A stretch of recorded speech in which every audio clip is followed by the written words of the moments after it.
Uh-oh, I'm in trouble. In my last video, I went and upset the Australian arts community and their precious competition, the $100,000 Archibald Prize, by suggesting that the competition may be rigged towards minorities and women. Well, I don't think I ever actually used the word rigged.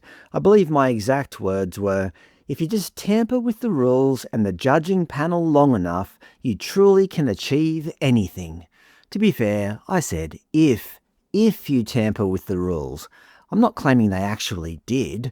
I'm just observing that if one were inclined to manufacture a specific social outcome, there are plenty of ways to nudge the scales without officially rigging a single thing. But I'll get to that later. But first, I'll address the critics' concerns in turn. The first grievance was that I supposedly failed to mention that there are still Caucasian winners, despite the fact that I explicitly noted this year's winner is a New Zealand-born artist. They claim I focused my critique entirely on minorities and women. Okay then, in the name of transparency, let's look at 2024's winner, Laura Jones, and her portrait of author Tim Winton. Is she some kind of radical traditionalist? Hardly. She carries all the correct modern opinions. On the official Archibald website, they quoted her as saying, "Tim said the lack of action on climate change hasn't been challenged enough in the arts. When I flew to Perth for a sitting, the Great Barrier Reef was suffering its 5th mass bleaching event in 8 years. Enough said. First prize." Then there's 2021, where Peter Wegner won with a portrait of fellow artist Guy Warren. But what did the Archibald website choose to highlight that year? I'll tell you. For the first time, there is gender parity for artists selected as Archibald finalists. Female sitters outnumber the men. It is also the first time there have been more works by women than men in the combined prizes exhibition. Or take 2022, where they noted that this year saw the highest known number of entries in the Archibald from Aboriginal artists and the highest number of Aboriginal finalists. So they're accusing me of intentional bias for not focusing on the Caucasian winners, while on their own website they focus almost exclusively on gender and race. I didn't spend my time tallying the Caucasian males, but then again, neither did they. Secondly, I've been told there is no political bias, that they are simply judging good art as it comes in. Okay, let's test that theory. Let's look at this year's winning portrait of Aboriginal Elder and healer Iluwanti Ken, where artist Richard Lewer spent a week on country to capture her presence. Now, for the sake of argument, imagine the artist had instead painted a prominent neo-Nazi figure in a full World War II German uniform. Imagine the artist spent a week with this neo-Nazi to really capture his essence. Everything else remains the same. The artist is the same. The quality of the brush strokes is identical. And the technical execution is just as masterful. Do you think for a single second he would have been crowned this year's winner? Not a chance. He wouldn't have even made it past the front door of the gallery.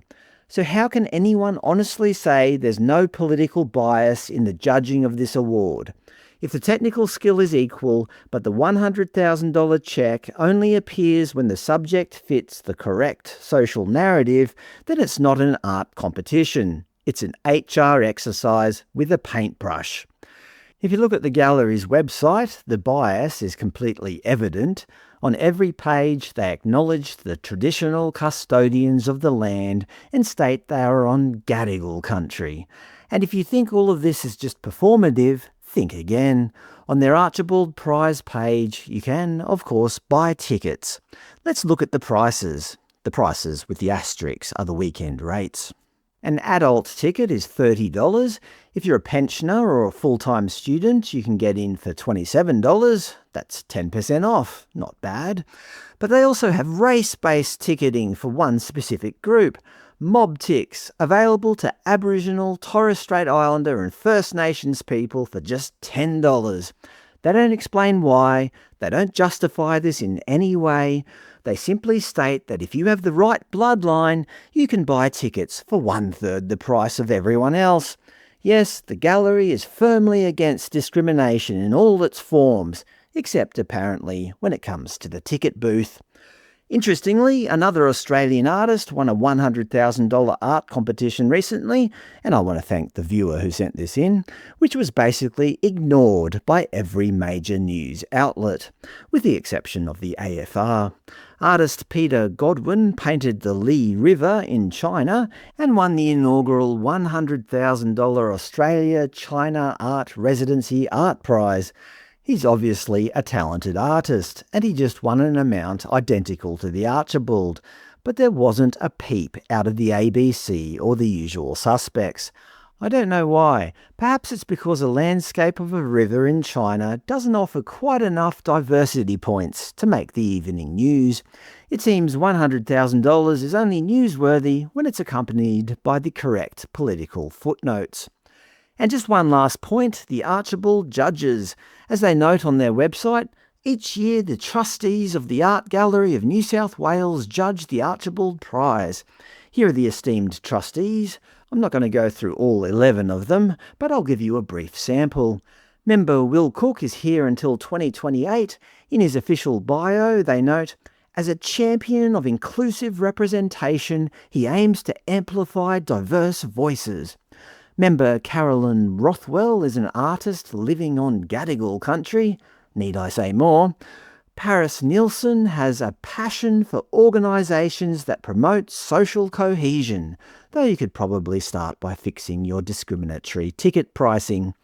As an Indigenous Australian, Tony Albert has a long-standing interest in the cultural misrepresentation of Aboriginal people. Vice President Sally Herman has a particular interest in social justice and is a member of Chief Executive Women, while President Michael Rose was appointed a member of the Order of Australia for services to Indigenous communities. So as you can clearly see, there is no bias at all in the judging of Australia's most prestigious art prize. In closing, fine, I admit the competition isn't actively rigged. It's just that the judges have a very clear, very public, and very expensive preference for specific social outcomes. Either way, that's not bias, right? Right? It's hard not to wonder, is it still about the best portrait? Or has the Archibald Prize gone from being a preeminent art show to a virtue signalling sideshow?